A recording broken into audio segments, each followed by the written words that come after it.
Welcome to Heavenly Bedtime, a meditative Bible reading to help you calm your mind and gently drift to sleep. If you enjoy Heavenly Bedtime and would like to help support me in making the show and receive a shout out, there's a few different ways you can do that. You can become a member or a supporter on my Buy Me a Coffee page, or go to the support page on my website to become a Buzzsprout supporter. You can also make a donation through PayPal, and you can find links to all three of those down below in the show notes. Or go to heavenlybedtime.buzzsprout.com. Your support will go toward things like the podcast hosting platform I use, creating music, and equipment upgrades to help Heavenly Bedtime keep on improving in quality and sharing the word. Thank you so much for your support. It also helps me to just share the show with someone you think would enjoy listening, and leave me a rating and review to let me know what you think of the show. You can also follow me on Instagram at heavenly_podcast. Don't forget to follow or subscribe in your favorite listening app so you don't miss any upcoming episodes. Today, we'll be beginning the book of Joshua, and I will be reading chapters 1 to 5. But before we get into the word, take a couple nice, deep breaths and think about your day. What can you be thankful for today? Let's take a moment to be thankful and ask God to bless this bedtime.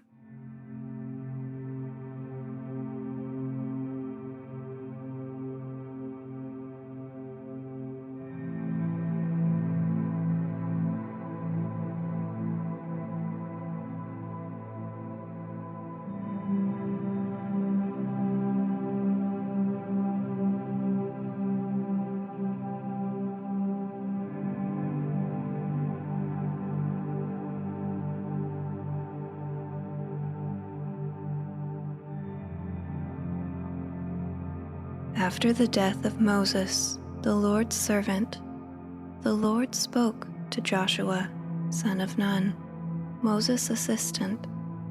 He said, "Moses, my servant, is dead.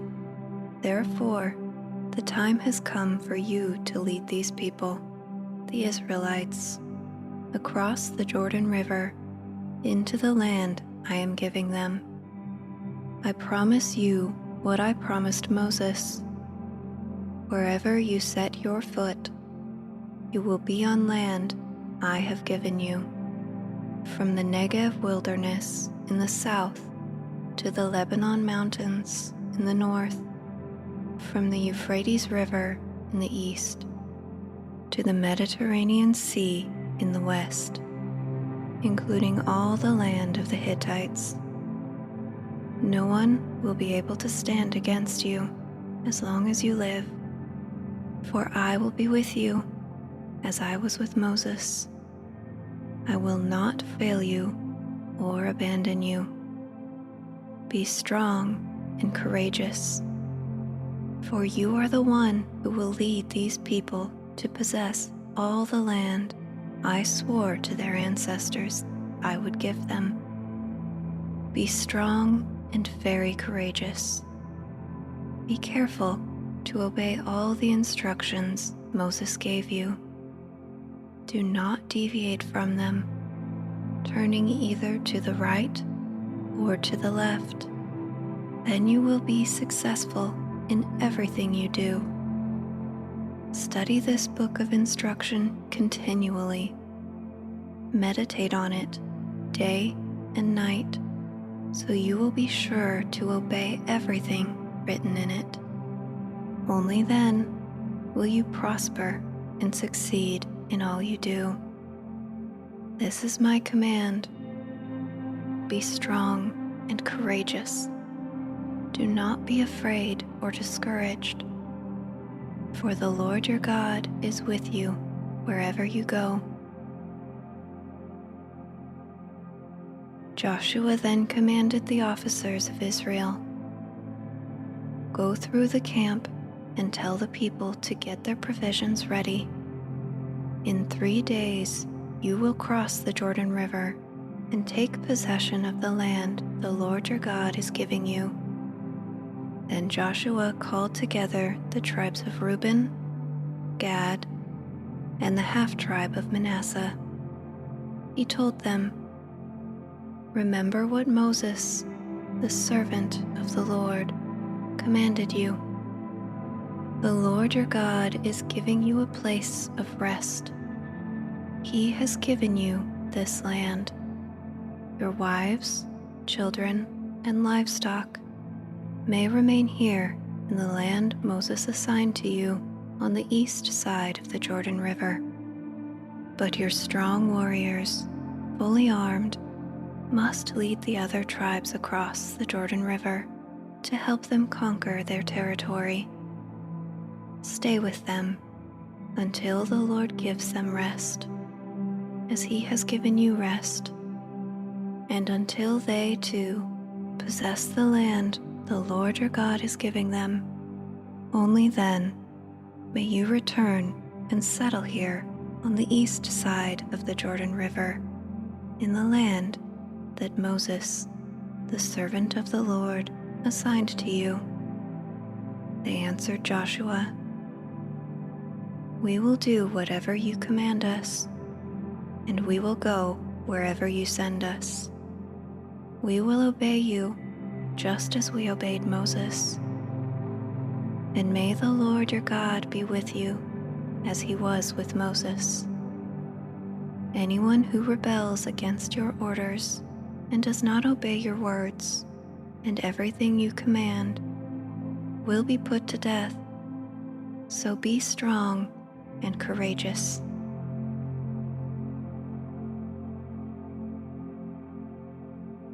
Then Joshua secretly sent out 2 spies from the Israelite camp at Acacia Grove. He instructed them, "Scout out the land on the other side of the Jordan River, especially around Jericho." So the 2 men set out and came to the house of a prostitute named Rahab and stayed there that night. But someone told the king of Jericho, "Some Israelites have come here tonight to spy out the land." So the king of Jericho sent orders to Rahab, "Bring out the men who have come into your house, for they have come here to spy out the whole land." Rahab had hidden the 2 men, but she replied, "Yes, the men were here earlier, but I didn't know where they were from. They left the town at dusk as the gates were about to close. I don't know where they went. If you hurry, you can probably catch up with them." Actually, she had taken them up to the roof and hidden them beneath bundles of flax she had laid out. So the king's men went looking for the spies along the road leading to the shallow crossings of the Jordan River. And as soon as the king's men had left, the gate of Jericho was shut. Before the spies went to sleep that night, Rahab went up to the roof to talk with them. "I know the Lord has given you this land," she told them. "We are all afraid of you. Everyone in the land is living in terror. For we have heard how the Lord made a dry path for you through the Red Sea when you left Egypt. And we know what you did to Sihon and Og, the 2 Amorite kings east of the Jordan River, whose people you completely destroyed. No wonder our hearts have melted in fear. No one has the courage to fight after hearing such things. For the Lord your God is the supreme God of the heavens above and earth below. Now swear to me by the Lord that you will be kind to me and my family, since I have helped you. Give me some guarantee that when Jericho is conquered, you will let me live, along with my father and mother, my brothers and sisters, and all their families. We offer our own lives as guarantee for your safety," the men agreed. "If you don't betray us, we will keep our promise and be kind to you when the Lord gives us the land." Then, since Rahab's house was built into the wall, she let them down by a rope through the window. "Escape to the hill country," she told them. "Hide there for 3 days from the men searching for you. Then, when they have returned, you can go on your way." Before they left, the men told her, "We will be bound by the oath we have taken, only if you follow these instructions. When we come into the land, you must leave this scarlet rope hanging from the window through which you let us down, and all your family members, your father, mother, brothers, and all your relatives must be here inside the house. If they go out into the street and are killed, it will not be our fault. But if anyone lays a hand on the people inside this house, we will accept the responsibility for their death. If you betray us, however, we are not bound by this oath in any way." "I accept your terms," she replied, and she sent them on their way, leaving the scarlet rope hanging from the window. Then the spies went up to the hill country and stayed there 3 days. The men who were chasing them searched everywhere along the road, but they finally returned without success. Then the 2 spies came down from the hill country, crossing the Jordan River, and reported to Joshua all that had happened to them. "The Lord has given us the whole land," they said, "for all the people in the land are terrified of us."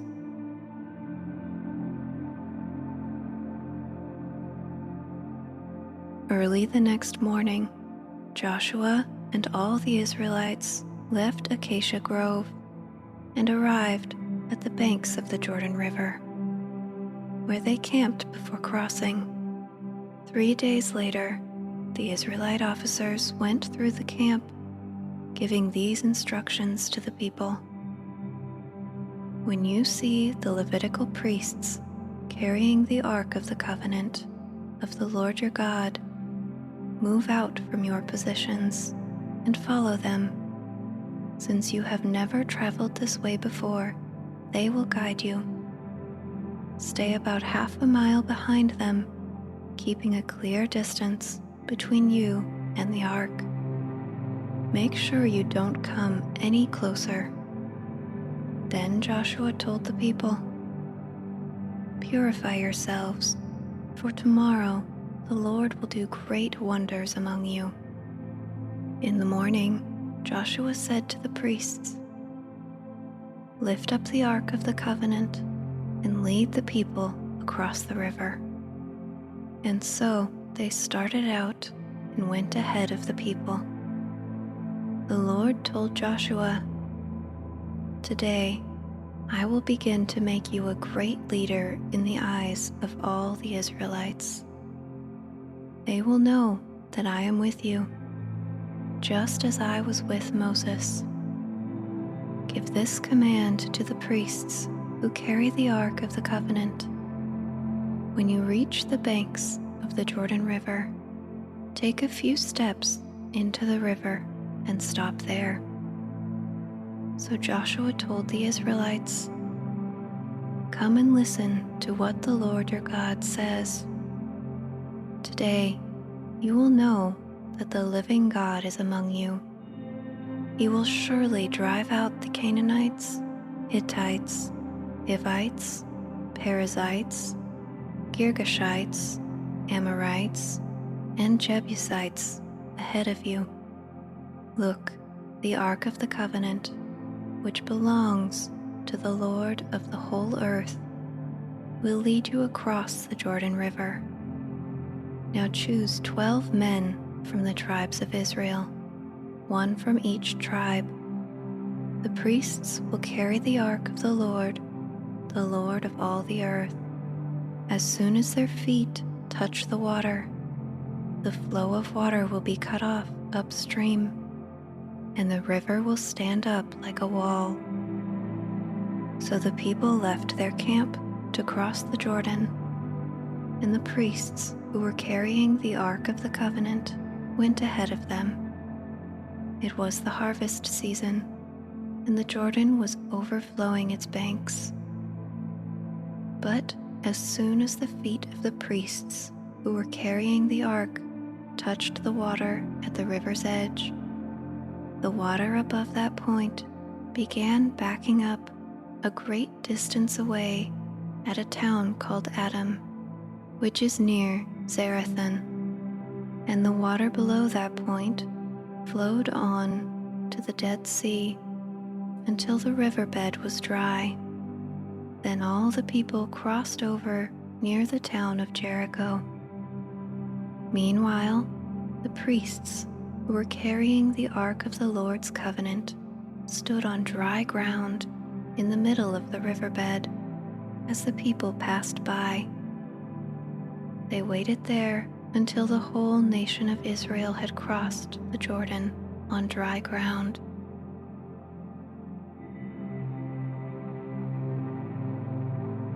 When the people had crossed the Jordan, the Lord said to Joshua, "Now choose 12 men, one from each tribe. Tell them, 'Take 12 stones from the very place where the priests are standing in the middle of the Jordan. Carry them out and pile them up at the place where you will camp tonight.'" So Joshua called together the 12 men he had chosen, one from each of the tribes of Israel. He told them, "Go into the middle of the Jordan, in front of the ark of the Lord your God. Each of you must pick up one stone and carry it out on your shoulder, 12 stones in all, one for each of the 12 tribes of Israel. We will use these stones to build a memorial. In the future, your children will ask, 'What do these stones mean?' Then you can tell them, 'They remind us that the Jordan River stopped flowing when the Ark of the Lord's covenant went across.' These stones will stand as a memorial among the people of Israel forever." So the men did as Joshua had commanded them. They took 12 stones from the middle of the Jordan River, one for each tribe, just as the Lord had told Joshua. They carried them to the place where they camped for the night and constructed the memorial there.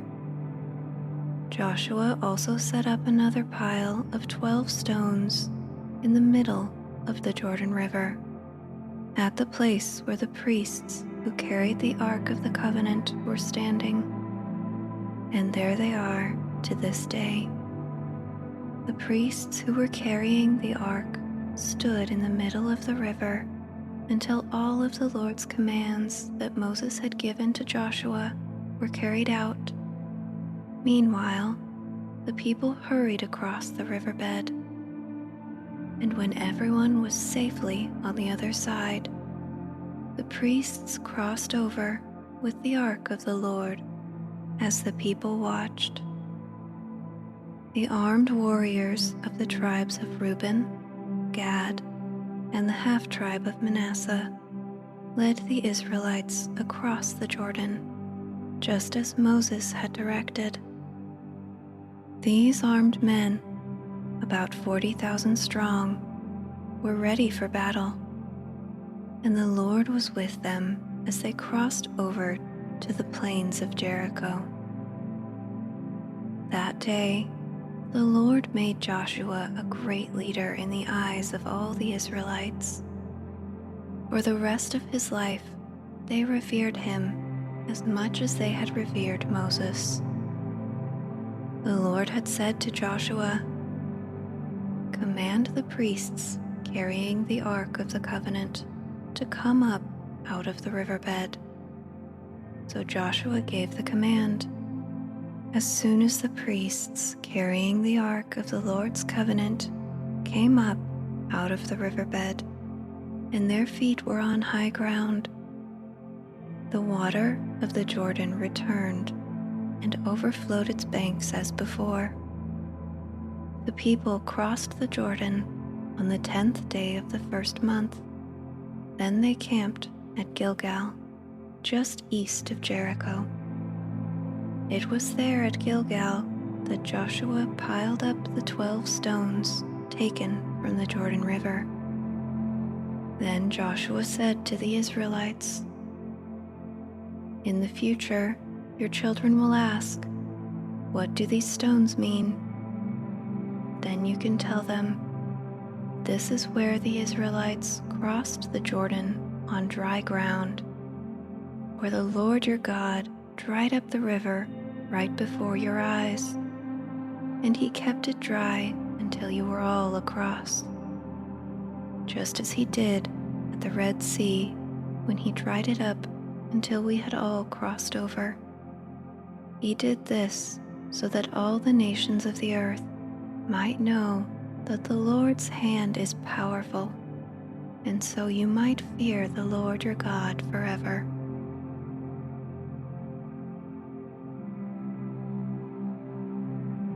When the Amorite kings west of the Jordan and all the Canaanite kings who lived along the Mediterranean coast heard how the Lord had dried up the Jordan River so that the people of Israel could cross, they lost heart and were paralyzed with fear because of them. At that time, the Lord told Joshua, "Make flint knives and circumcise this second generation of Israelites." So Joshua made flint knives and circumcised the entire male population of Israel at Gibeath Haraloth. Joshua had to circumcise them because all the men who were old enough to fight in battle when they left Egypt had died in the wilderness. Those who left Egypt had all been circumcised, but none of those born after the Exodus, during the years in the wilderness, had been circumcised.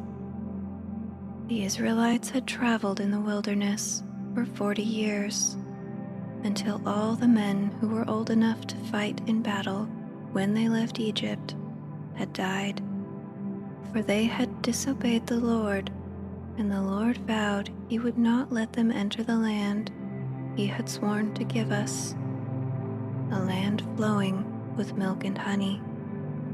So Joshua circumcised their sons, those who had grown up to take their fathers' places, for they had not been circumcised on the way to the promised land. After all the males had been circumcised, they rested in the camp until they healed. Then the Lord said to Joshua, "Today I have rolled away the shame of your slavery in Egypt." So that place has been called Gilgal to this day.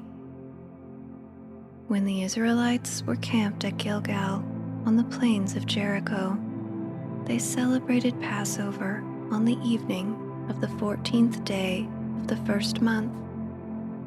The very next day, they began to eat unleavened bread and roasted grain harvested from the land. No manna appeared on the day they first ate from the crops of the land, and it was never seen again. So from that time on, the Israelites ate from the crops of Canaan. When Joshua was near the town of Jericho, He looked up and saw a man standing in front of him with sword in hand. Joshua went up to him and demanded, "Are you friend or foe?" "Neither one," he replied. "I am the commander of the Lord's army."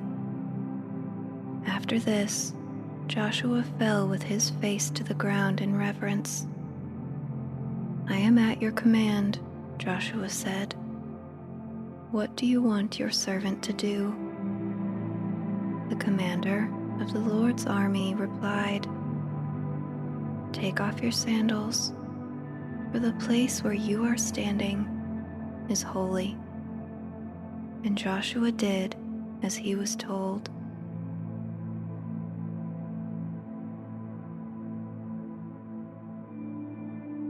Thank you for listening. I hope you have blessed dreams.